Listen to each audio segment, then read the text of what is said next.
Buon pomeriggio a tutti e a tutte. Vi faccio oggi gli onori di casa al posto di Laura Cavaleri, che molti di voi conoscono. Io lavoro insieme a lei nella redazione Area Lingue di Mondadori Education. Oggi ho l'onore di presentare il primo dei webinar di quest'anno a cura del professor Arturo Cattaneo, che tutti ovviamente conoscete. Il titolo dell'intervento del professore di oggi. Buongiorno professore! Buongiorno Milvia, buongiorno a tutti. Buon pomeriggio, insomma. Buon pomeriggio. Il titolo dell'intervento di oggi è I'm Not What I Am, Identity Crisis in Otello and Oh, the Tragic Treatment. Un tema che potete immaginare si collega molto agli interessi dei vostri studenti e adolescenti e anche appunto al tema della crisi identitarie che possono essere da voi toccate anche nei momenti di orientamento che volete dedicare durante il vostro insegnamento. Io prima di lasciarvi al professore vi ricordo innanzitutto che questo è il primo di una serie di webinar del professore, il prossimo dei quali sarà la settimana prossima e poi ce ne sarà un altro ad aprile. Quindi seguite questi eventi, se desiderate essere informati sulla programmazione in generale delle nostre attività in materia, vi potete iscrivere al nostro canale YouTube premendo il tasto iscriviti, lo vedete qui in basso, e cliccare sulla campanella in maniera che vi arrivino via via le notifiche. Prima di lasciarvi al professore, 2 o 3 informazioni tecniche, diciamo, per seguire questa diretta. Potete porre le vostre domande nella chat di YouTube su questa stessa pagina e io alla fine dell'intervento le porrò al professore. L'attestato potrete scaricarlo dal sito mondadorieducation.it insieme a dove troverete anche le slide della giornata di oggi e per chi si collega a visionare il webinar entro la mezzanotte di oggi sarà ancora possibile scaricare l'attestato. Il video invece resterà completo dell'intervento, resterà visionabile comunque sul nostro canale YouTube. Direi che ho detto tutto, io vi lascio al professor Cattaneo e vi auguro una buona visione. Ci vediamo al termine del suo intervento. Grazie Arturo e buon proseguimento. Grazie Milvia. Thank you since we're beginning our trip during what I've been, quite in doubt, whether to present it or not. Let's start. I'll tell you why right now. Let's start with the title. I am not what I am. Identity Crisis in Othello and O, which is a teen Shakespeare film. The tragic treatment. Why tragic? Because obviously Othello is a tragedy. I must confess that even though I've written a book on Shakespeare in Hollywood, I didn't deal with Shakespeare teen films in that book, and I must confess that I did that possibly because I was a bit of a snob. What teen Shakespeare and Shakespeare in Hollywood, teen Shakespeare films as compared with Laurence Olivier, Orson Welles, Zeffirelli, you name them. And also I was ignorant to them because I hadn't seen many of them. Now, working with them, with my students, I found out they can be very interesting, very good versions of Shakespeare's plays, and very rewarding. But let's start, with Shakespeare. Iago's words to Roderigo at the beginning of Othello, because that's where the sentence, I am not what I am, comes from. And the full sentence is, now let's imagine Iago at the beginning of Othello talking to Roderigo in the street of Venice. In following him, that is Othello, I fall about myself. Heaven is my judge, not I for love and duty, but seeming so for my peculiar end. And of course, peculiar end reminds of Machiavelli, il fine. The end justifies the means. And then follows one of the most terrible sentences in Shakespeare, one of the most powerful sentences in Shakespeare, I am not what I am. Now, this is a bit disturbing. Let's imagine anyone telling us, I'm not what I am. The sentence had a clear rang a bell for Elizabethan audiences, because for them, quite clearly, the sentence reminded them of the Bible. In fact, the sentence, I am not what I am, is a profane allusion to the way in which God defines himself to Moses in the Bible. Below you find the whole sentence. God said to Moses, I am who I am. This is what you are to say to the Israelites.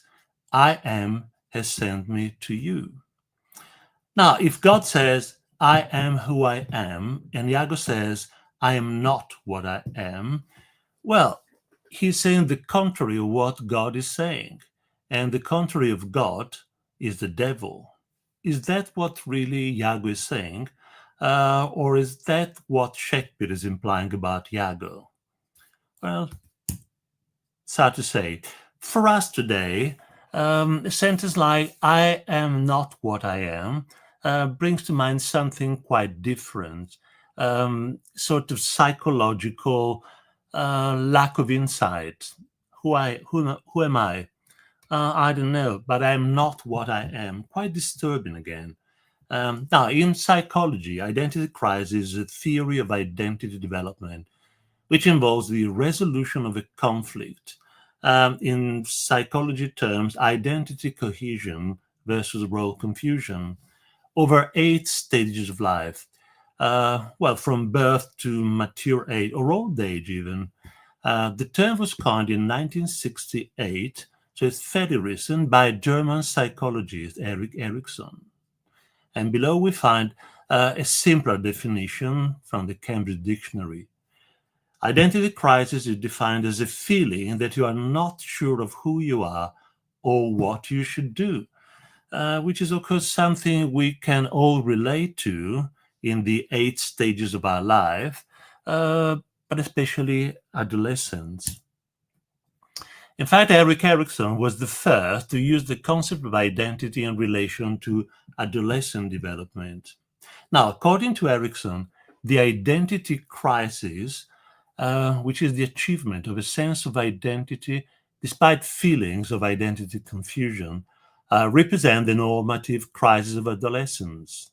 In other words, it is perfectly normal, however painful sometimes, to have identity crisis, an identity crisis during adolescence. This is another definition, a fuller one. During this stage, adolescents are faced with physical growth, sexual maturity, and integrating ideas of themselves, and especially about what others think of them. They therefore form their self-image and endure the task of resolving the crisis of their ego identity. Now, of course, successful resolution of the crisis depends on one's progress through previous developmental stages, centering on issues such as trust, autonomy, and initiative. Now, this is what the psychologists say, and knowing this, it is not perhaps surprising that teen Shakespeare films have taken this up. What are teen Shakespeare films in the first place? Well, we may be familiar with them. I was not so much, as I told you before.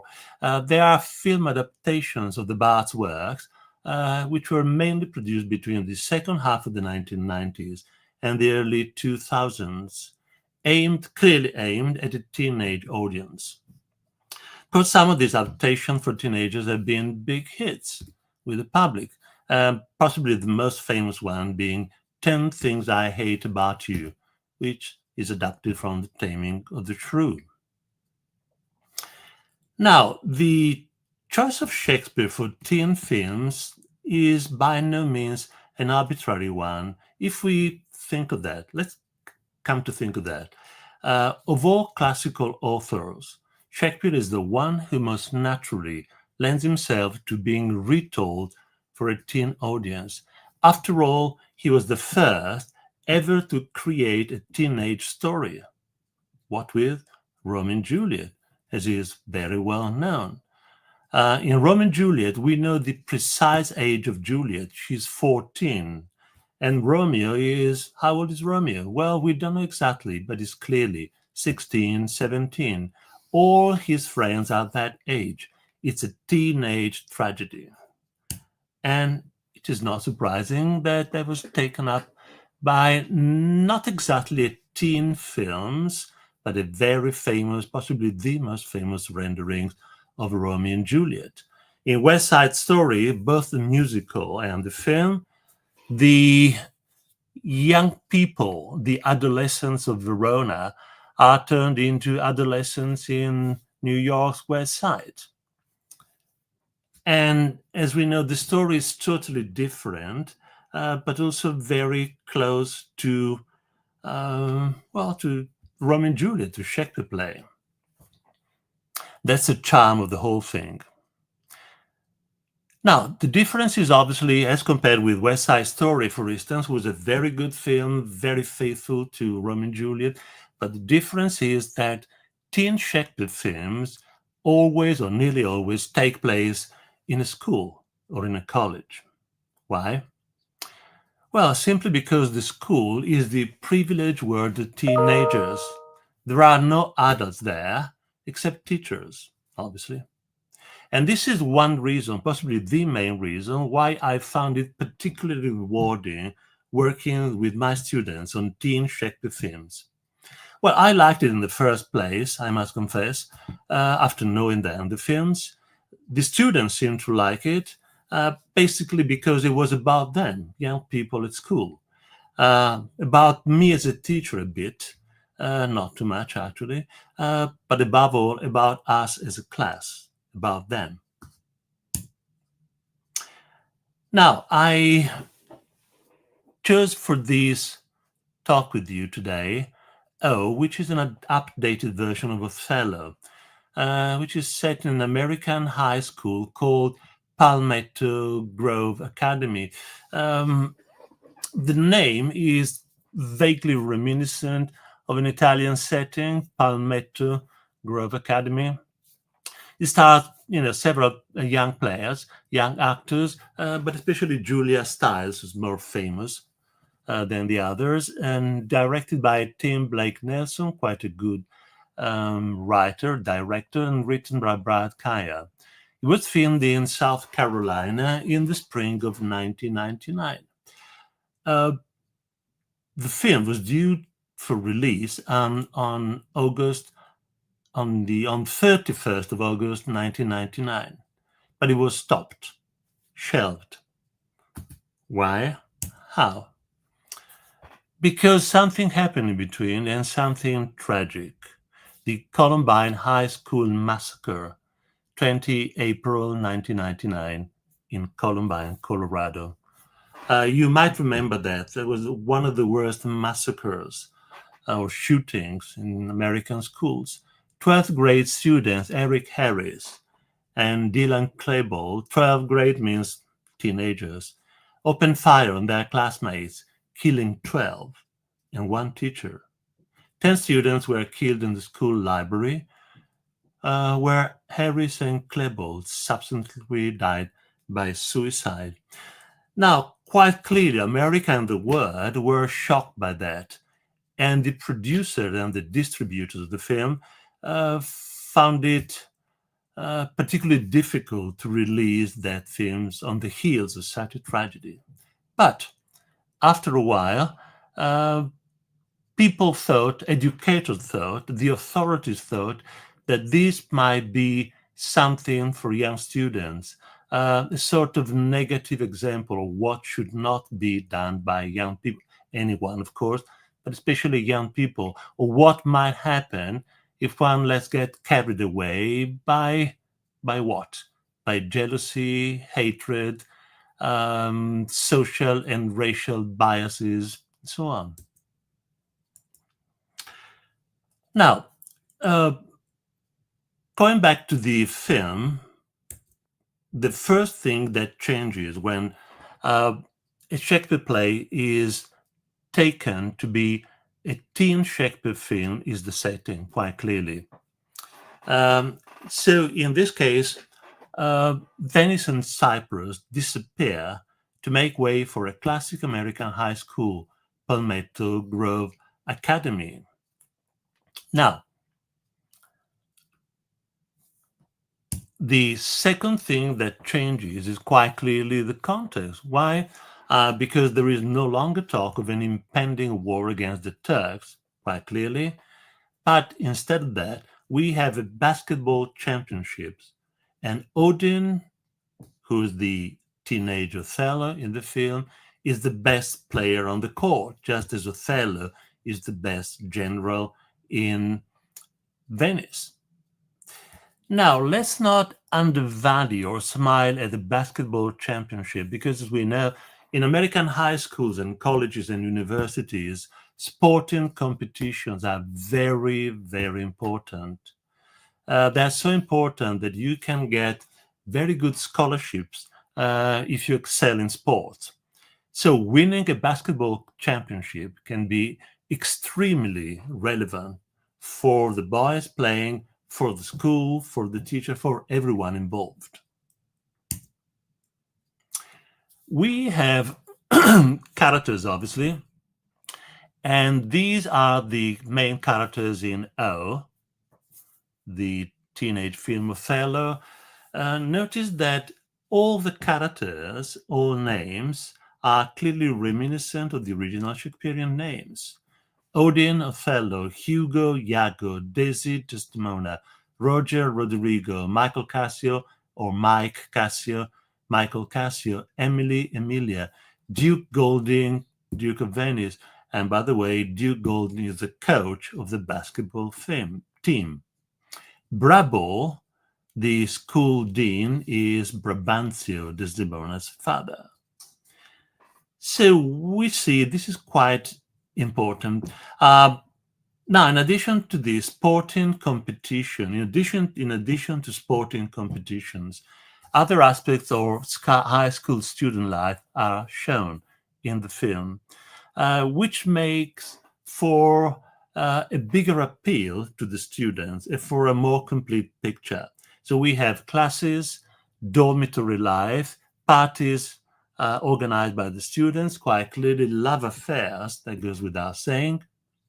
In short, O is a portrait of American teenage life, including, one must say that, its most controversial aspects: drug use, alcohol, and often too possessive idea of love, conflict with parents, all things which are not in Shakespeare, but which are very much part of students' life in America, but we might say all over the world now.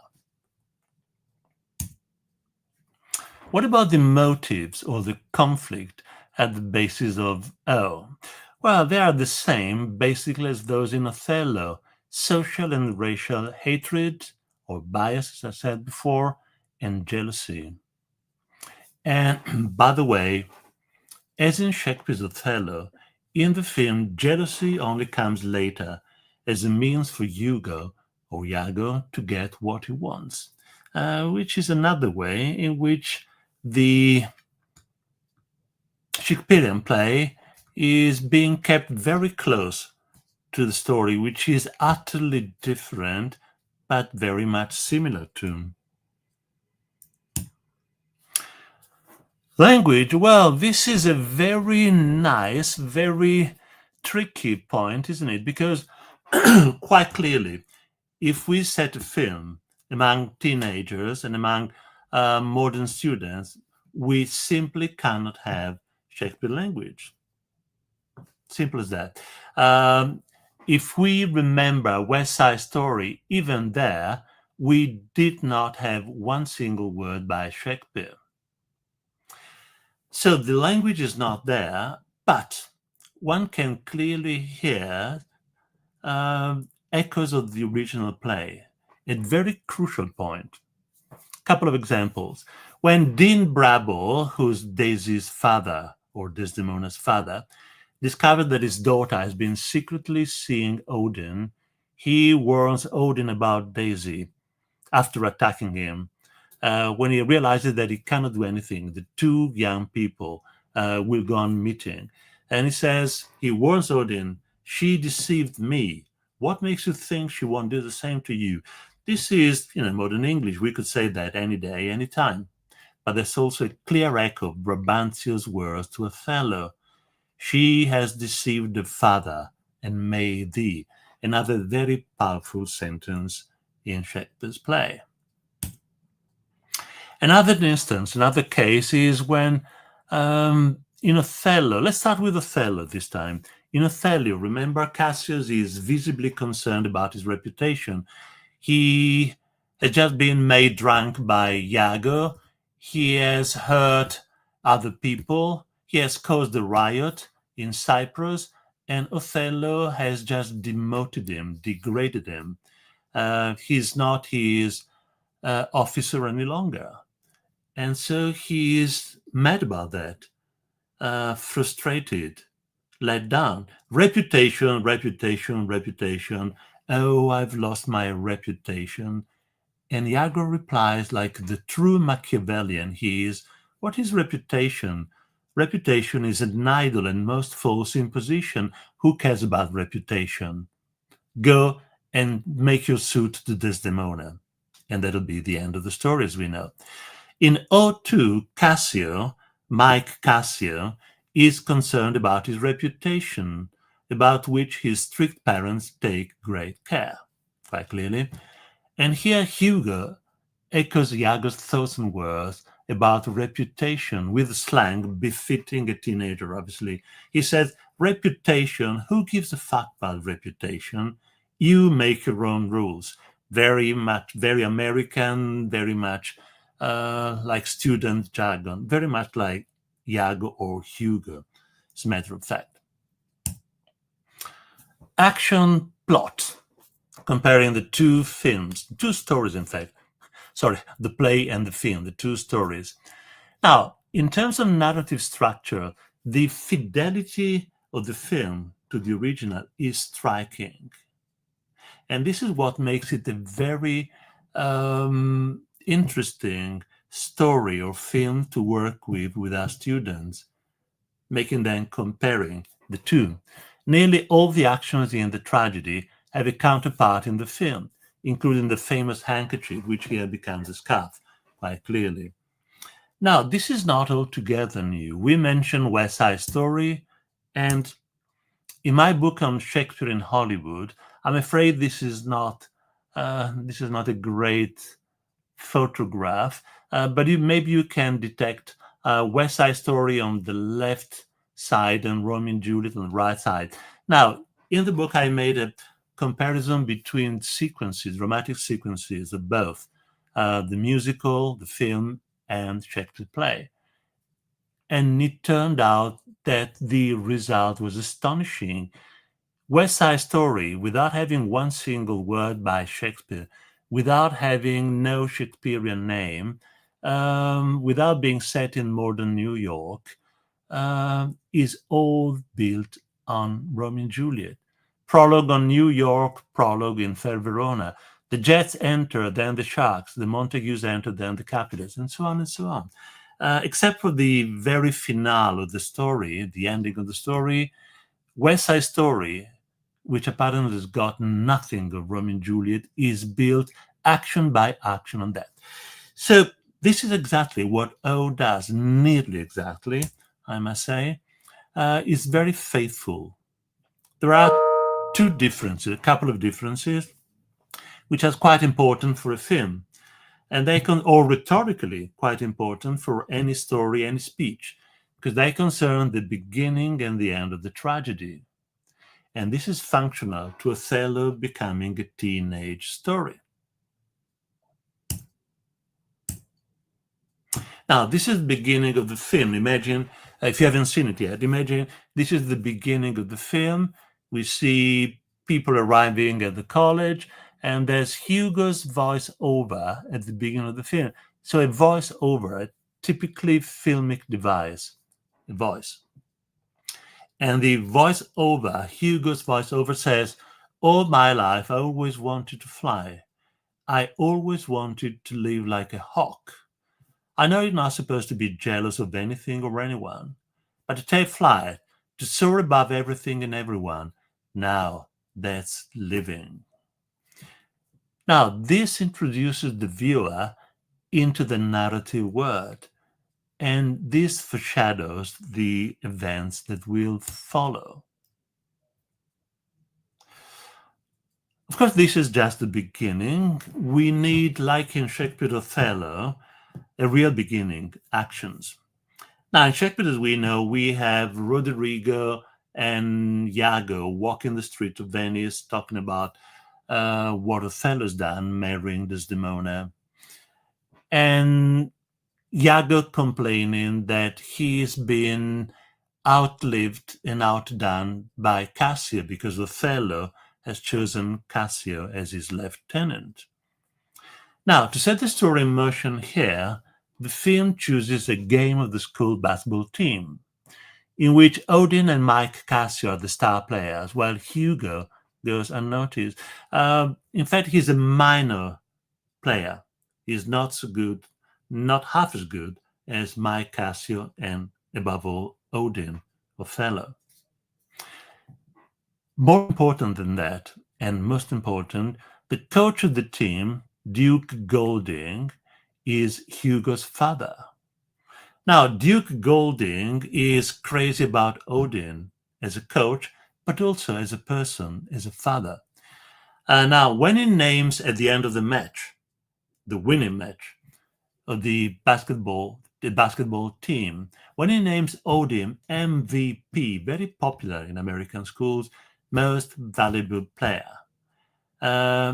with a speech in which he compares his affection for him, Odin, to that for a son. He says that explicitly.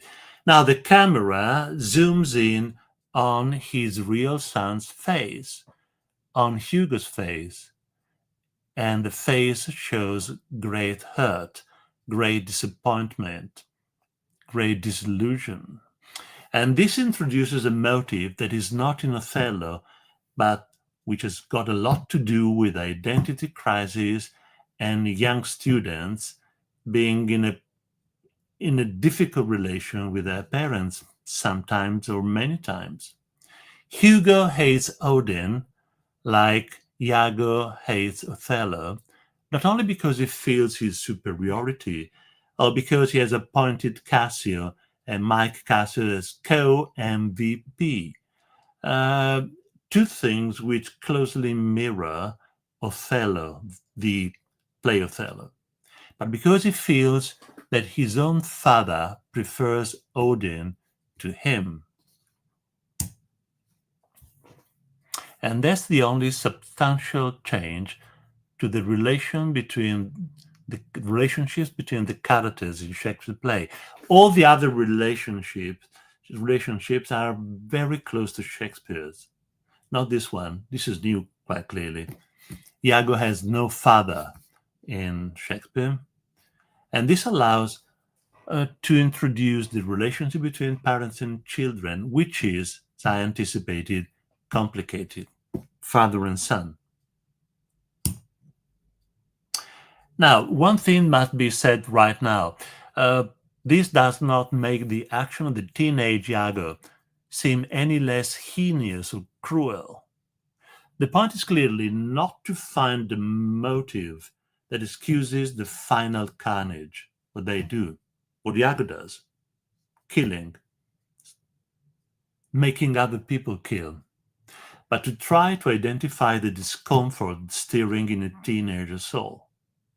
So dwelling on the frailties and shortcomings of a teenage like Hugo opens up a reflection on what factors contribute or may contribute to such cruelty in teenagers.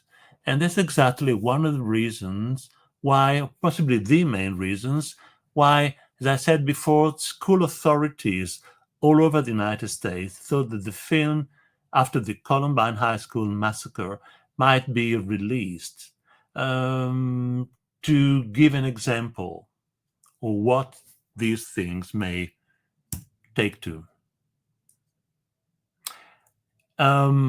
We said something about the beginning of the film as compared to the beginning of Othello. Let's now say something about the end of Othello and the end of and the end of Othello. Again, the film is very faithful to the play. We have the same final carnage, here orchestrated by Hugo and Odin, as in Shakespeare's play.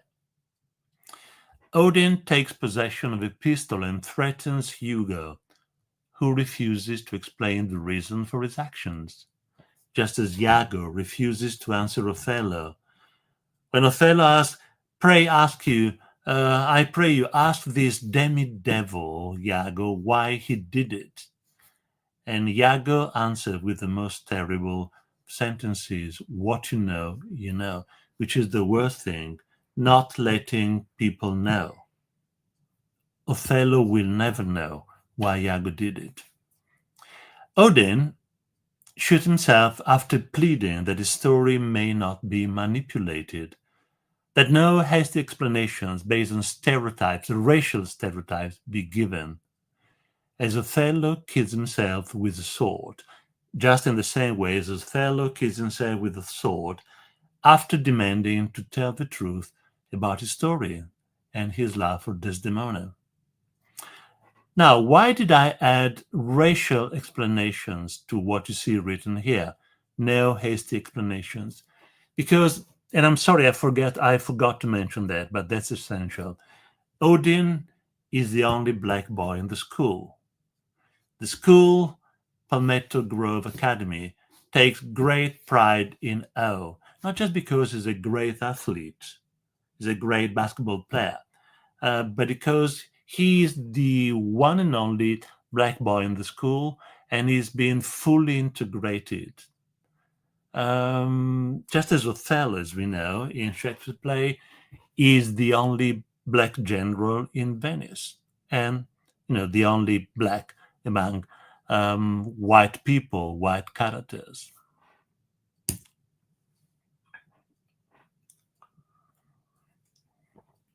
But there's a big but here. The end of the film, is also different from Othello, the play. Now, the end is very much in line with American films, and unfortunately with TV reports of what happens after a school shooting, like the one, unfortunately, we saw a few days ago in Sweden.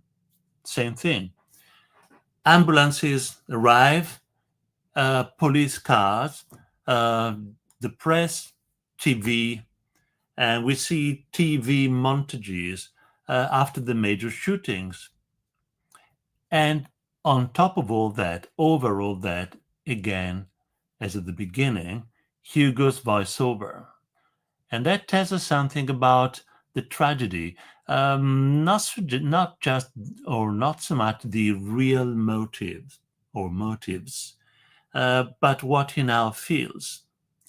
And at the end of the story, of the tragical story, of the tragedy in this high school, Hugo says, but a hawk is no good around Norma Birth. I can't fit in. Even though all the other birds probably want to be hawks, they hate him for what they can be. Proud, powerful, determined, dark. Odin is a hawk. He soars above us. He can fly. And one of these days, everyone is going to pay attention to me because I'm going to fly too. Quite clearly, he hasn't understood really what's happened. Hugo's spasmodic and frustrated desire to be recognized, to be seen, everybody's going to pay attention to me, he says, is quite clear. From the beginning, from the start, Hugo has appeared as ambitious and with a strong desire to stand out from everyone, to be the best, which is quite normal. How many people know that? Well, many, maybe all of us, I don't know. How many young people especially want that? Well, quite a lot. However, the boy has come up against the lack of recognition of what he thinks he deserves, especially from his father. And this generates in him sense of anger and pain. He lives for an external confirmation that never arrives, a bit like Iago, apart from the father-son relation, and living for the gaze of others is incapable of looking at himself. We are back again to identity crisis. In some psychologists' words, quote, "It is during adolescence and youth that it becomes crucial to resolve the conflict between identity and role confusion. To overcome the crisis, to choose one's own perspective of development, to give meaning, form, and continuity to one's existence. In a word, again, to define one's identity."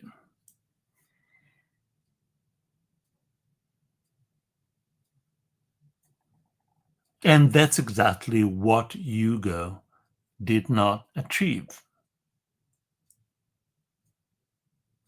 He doesn't feel that others look at him that way.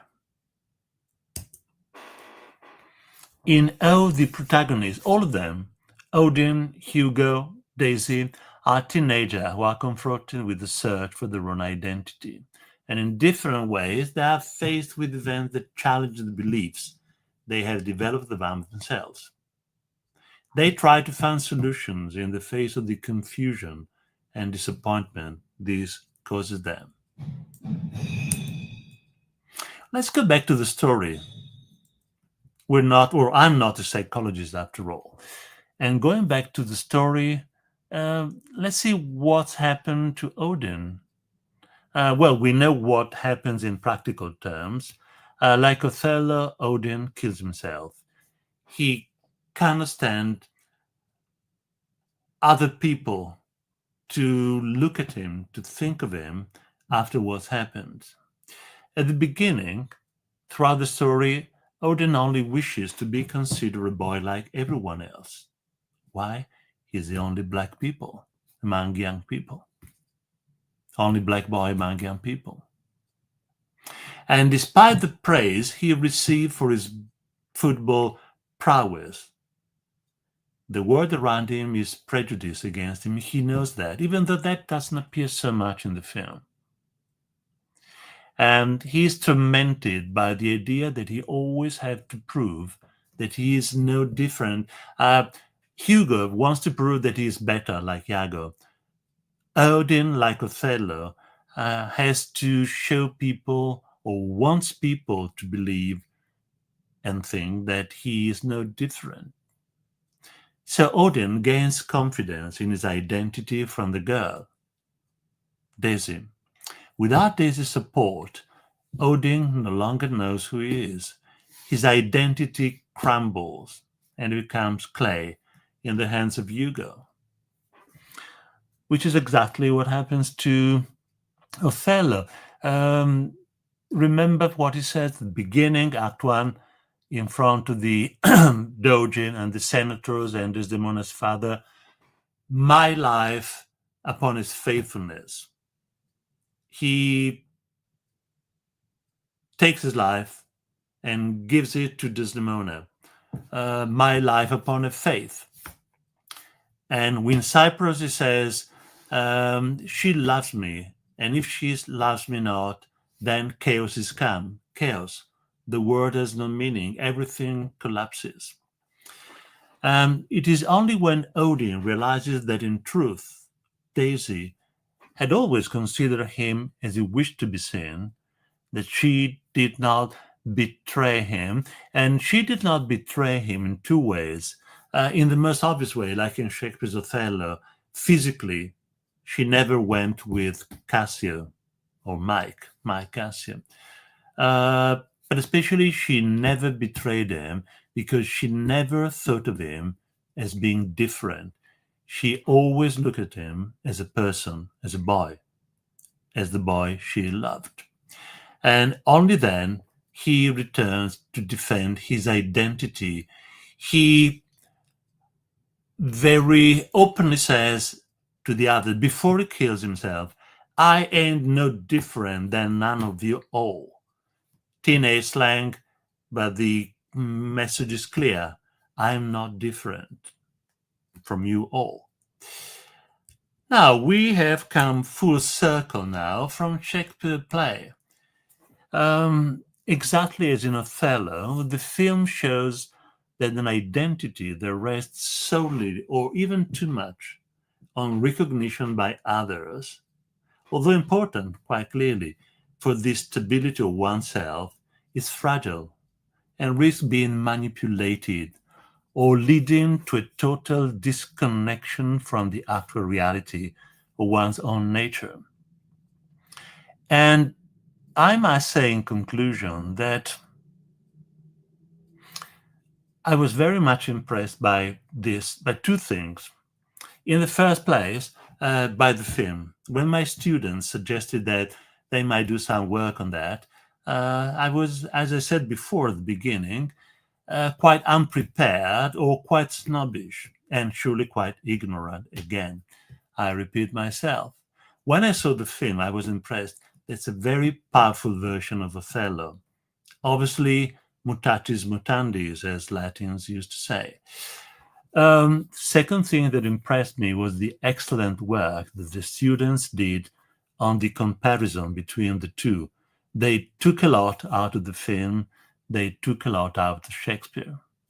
And in the end, I must say that the film, like the play, like Shakespeare's Othello, leaves one with the idea that however much we try to rationalize evil, however much we try to understand it in terms of reasoning about it or giving psychological reason for that, evil, unfortunately, in the world has a strength of its own, and not everything can be explained.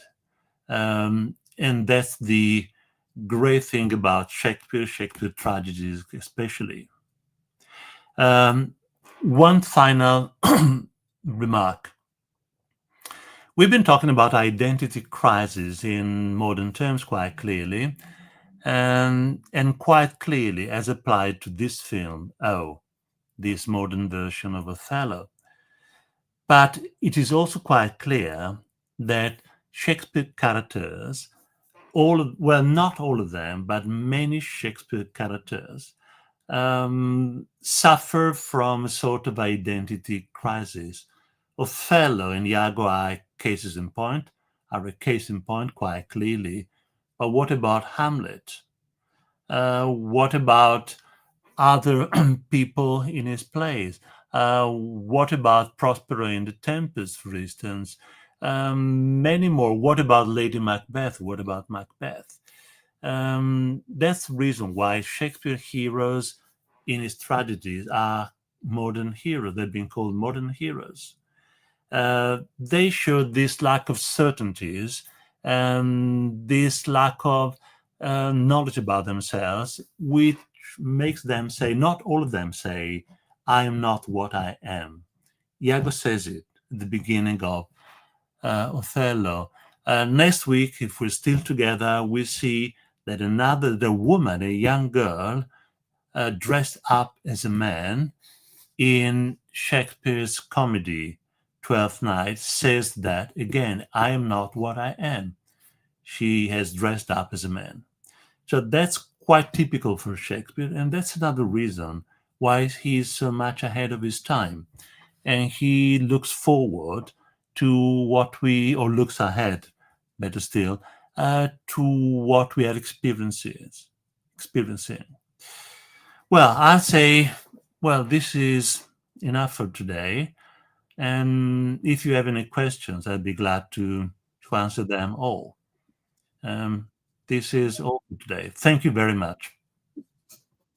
Grazie mille Arturo, veramente molto stimolante. Ti pongo subito una domanda, dalla professoressa Salzano. Dear Professor, as you mentioned, the film was shot in the late 90s.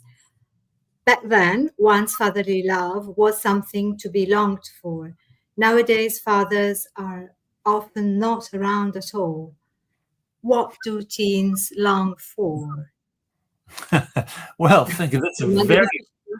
That's a very good question. Yes, Uh, so I'm afraid I don't know how to answer it. Not knowing what. Can I see it again? Sorry, Milvia.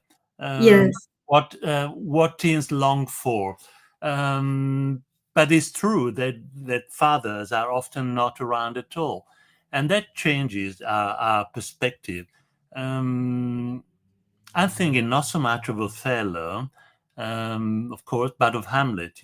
I realized, that teaching Hamlet through the years, or should I say, through the decades, unfortunately now, um, things have changed. Um, Today, when I teach Hamlet, most people, most students, react and relate to the story of a young man who has lost his father, whose mother has remarried. He's very confused about his own identity, but also about the father-son, mother-son relation. Things change quite rapidly, and that's very good, Antonella Salzano, because from the late 90s to now, it's nearly 30 years nearly, or 20 and something. And things change quite rapidly.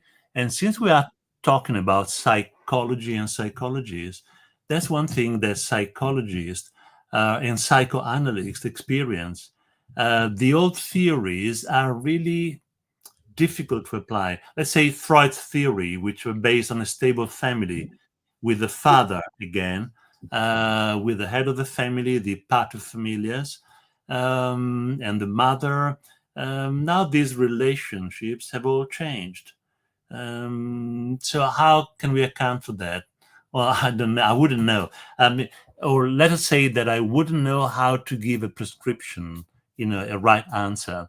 Um, but after all, that's something which allow us to work with Shakespeare stories, or with literature for that matter, with great stories, with new issues and new experiences, and well, the willingness to work with different classes, with different situations. I'm afraid that's not an answer, but that's all I can give for the time being. È un tema molto delicato, of course. Una domanda più generale, Arturo, apart from which is a good case of Shakespearean transformation? Could you suggest any other such films really taken from Shakespeare? Hmm. Right, another good question. Well, right now, out of the blue, I would say that I would think of two films. One is Romeo plus Juliet with Leonardo DiCaprio, which came out, if I remember correctly, in 1996. And that's a modern rendering of Romeo and Juliet in Verona Beach, sort of California, Mexican surroundings. Very modern. They have guns instead of swords, for instance. And that's an MTV generation Shakespeare. That's quite interesting because the story is absolutely modern, or to be more precise, MTV generation. Much of it looks like TV spots, advertising, but the words are Shakespeare's. So unlike West Side Story, for instance, we have a modernized Shakespeare, Romeo and Juliet, in which all the words are pure Shakespeare, Shakespeare to the letter. Another example is Hamlet 2000. That's the second one I was thinking of. Hamlet 2000, which is quite clearly set in the year 2000, with Ethan Hawke, a great actor, Julia Stiles, who stars in 10 Things I Hate About You. And that's a modernized version, an updated version. We had the Denmark Corporation, so the Kingdom of Denmark becomes a multinational, the Denmark Corporation. And Hamlet is a young student, just come back from his school, from college, where he studied cinema. So he's a cinema fan, and he goes around with his camera. So that, for instance, the famous To Be or Not to Be takes place in front of a camera with him pointing a gun at his head. Very powerful. Which is, come to think of it, something which is quite typical of teen films, teen Shakespeare films, when they become tragedies, or films taken from Shakespeare, like Hamlet 2000, Shakespeare's tragedies. They tend to be very powerful, possibly in accordance or in line with the kind of stories that young people, teenagers, but more generally young people, see and read about.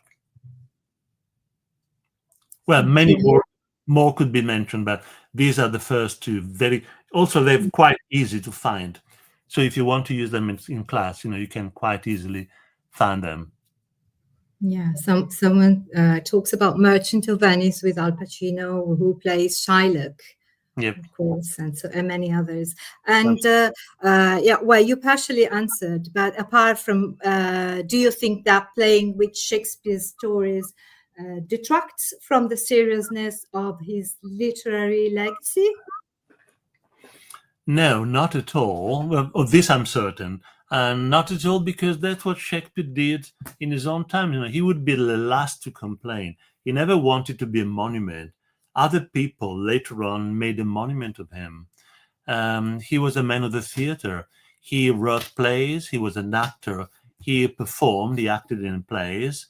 And let's remember that in the famous first folio, so the first book that brings together all of Shakespeare's plays, he is among the players. In a list of players, he's the first one. So that's what I wrote about in my book, Shakespeare in Hollywood. Many abuses, if one can say that, or many liberties freedoms had been taken with Shakespeare's stories, but Shakespeare too, take great freedom with other people's stories. So I wouldn't be surprised. I'm not in the least outraged. I think that for Shakespeare himself, or for any writer, the golden rule is always, if it works, that's good. I mean, if it's a good story, it's good. Besides, there are no copyrights on Shakespeare, and that's one reason why he's so freely ransacked by writers and makers. Yep. Very interesting. Un'altra domanda: cosa ne pensa, professore, del romanzo New Boy di Tracy Chevalier, che ambienta Otello in una elementary school americana? Beh, rispondo in italiano in questo caso, la domanda è italiana, non mi ricordo più come come si fa. Beh, sì, rispondiamo in italiano, la domanda è in italiano. Allora, penso che sia notevolmente inferiore, non solo, ma che sia un libro non riuscito. Tracy Chevalier è un'ottima scrittrice, come sappiamo, però in questo caso ha mancato totalmente il punto, e mi spiego. Il romanzo, un romanzo breve, fu scritto su richiesta delle case editrici che nel 2016, nell'anniversario quindi del centenario della morte di Shakespeare, volevano to update ancora una volta Shakespeare, perché hanno chiesto a vari scrittori moderni di scrivere una storia ripresa da Shakespeare. E la Chevalier, Tracy Chevalier, sceglie Otello e lo chiama, di questo suo romanzo, New Boy, il nuovo ragazzo. Perché il nuovo ragazzo? Perché ancora una volta è l'unico black boy in una scuola. Qual è il punto debole, debolissimo della storia? È che la storia è ambientata in una scuola elementare, non in un liceo o in un college all'università. I protagonisti hanno 11 anni.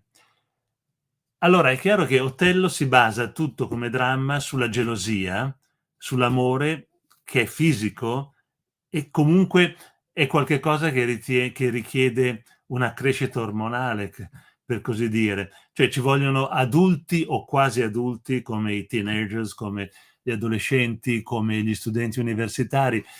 Ci vuole un tipo di fisicità, sia in amore sia nell'odio, che a 11 anni è piuttosto rara, insomma, per cui per me viene a mancare totalmente, crolla la storia, lo si sente, gelosie per precedenze sui giochi nel giardino della scuola, insomma, non reggono una fine tragica. Ecco, la tragedia si deve basare su qualcosa di forte, oppure deve essere un racconto anche con protagonisti infantili, ma di tipo molto diverso, ecco.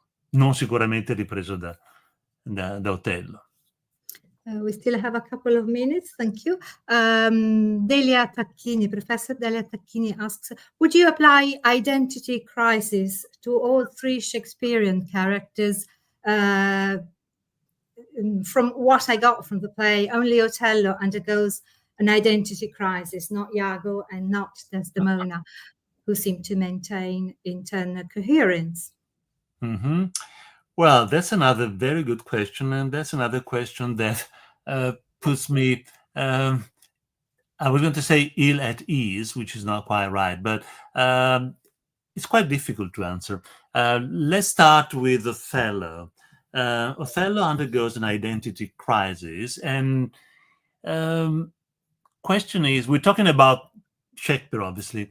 I'm not really 100% sure that Othello outgrows his own identity crisis.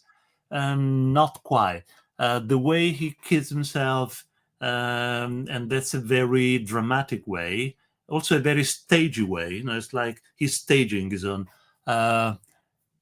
death. The way he asks people to remember him as he wants to be remembered.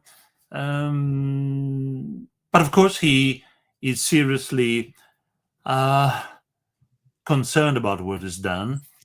And he, even though he's guilty quite clearly, he feels pity for Desdemona, sorrow, pity, regret for what is done. So you are right. He undergoes an identity crisis and sort of comes out of it, outgrows it. I'm not sure whether he does 100%, but that's a very nice distinction. Well, what about Iago and Desdemona? Well, Iago clearly maintains internal coherence, right? That's very right. He's very consistent from beginning to end in his actions. We might wonder, what about a character who says of himself, I'm not what I am at the very beginning, and who so clearly hates everyone around him, men, women, and who in the end stubbornly refuses to show himself human. But you are right, he is externally consistent. I'm not 100% sure whether he is internally consistent. Because Iago never let us see what's inside him. There's another point which I didn't quote because we didn't have time, but there's another good quote at the beginning when he says, when I want, I'm making a very bad paraphrase of that, but when I want other people to see what's inside my heart, I will take it out myself and place it on my hand for dogs, for birds to eat it, which is really very powerful. He is saying, I prefer to die rather than show what's inside me. So has he really outgrown his identity crisis? Well, I wouldn't be so sure. But the tricky point, and I'm glad of the question, is Desdemona. I tactfully left her out a bit of the whole thing because, as in Shakespeare, in the old film, Daisy is obviously not guilty of anything, if not of loving Odin and trusting other people. And she's the victim. So I would say that, yes, in her case, we see internal consistency, and she appears to have outgrown her identity crisis. She never pretends to be different from what she is, like Desdemona. And she sees people for what they really are and does not want them to see her in a different way. So Desdemona, as in Shakespeare, is a different case. Yep. Grazie mille. Il nostro tempo è terminato. Ricordo a coloro che chiedono se possono avere le slide, che le slide sono disponibili insieme all'attestato di frequenza, che potrete scaricare dalla nostra pagina web, e poi rimarrà su YouTube, sul canale YouTube, anche la registrazione di questo interessantissimo intervento, per cui io ringrazio il professor Cattaneo, ringrazio tutti voi per l'attenzione e vi aspettiamo al prossimo webinar del professore. Grazie a tutti. Grazie a tutti, buon pomeriggio. Buon pomeriggio a tutti, grazie.